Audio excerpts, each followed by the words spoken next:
2 months after the defeat of Germany, a group of American scientists, led by Dr. Robert Oppenheimer, gathered in a remote area of New Mexico, known as Jornada del Muerto, or Journey of Death. There, at 5:29 a.m. on July 16, 1945, the U.S. military detonated the first ever atomic bomb. But how had the Americans discovered the key to the world's first successful nuclear device? Did they do it themselves? Or might they have had access to the same ancient texts the Germans did that described powerful weapons and extraterrestrial aircraft? It's something that's never denied by people that research this thing. There's a geophysicist in Germany, Dr. Axel Stoll, and he's done a technical translation of some of the ancient Indian texts with an eye towards the idea that it may have had something to do with the German flying disc built during the Second World War. So this idea is a possibility. Perhaps the most amazing technological advancement in the history of mankind was placing a man on the moon. On July 20th, 1969, less than 25 years after the end of World War II, astronauts Neil Armstrong and Buzz Aldrin stood on the surface of an actual alien world. But how did such a technological leap forward happen so quickly? And could it possibly have been tied to ancient technologies discovered by Germany? If you think about all the technology we have today,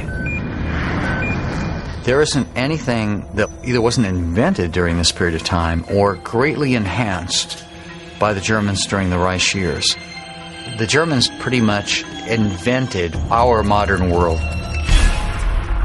Following the end of World War II, many of Germany's top scientists, engineers, and technicians were captured and brought to America as part of a secret project known as Operation Paperclip.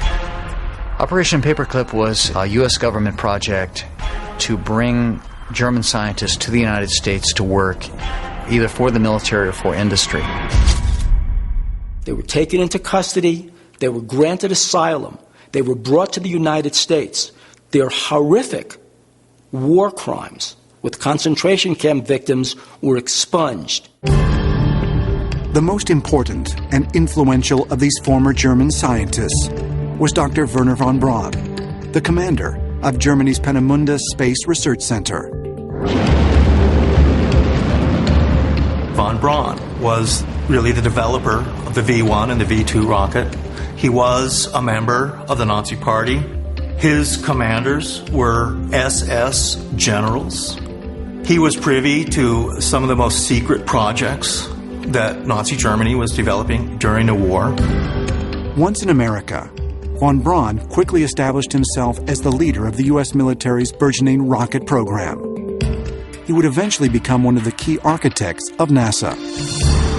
In fact, the first rockets that the United States was launching out in New Mexico were essentially the V-2 rockets. In fact, I think the only real difference was that we'd taken the swastikas and the iron crosses off.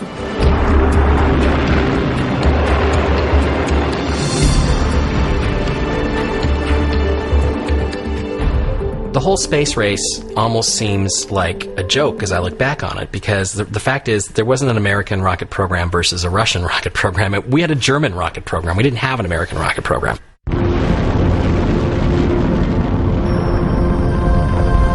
There's no question as you look at NASA, there's no getting to the moon without von Braun and the other German rocket scientists. In many ways, the American government has just carried on what the Third Reich was doing, building underground bases and factories, developing secret technology. And this technology was also in ancient times too, and it's the same technology that was used in the Vimanas.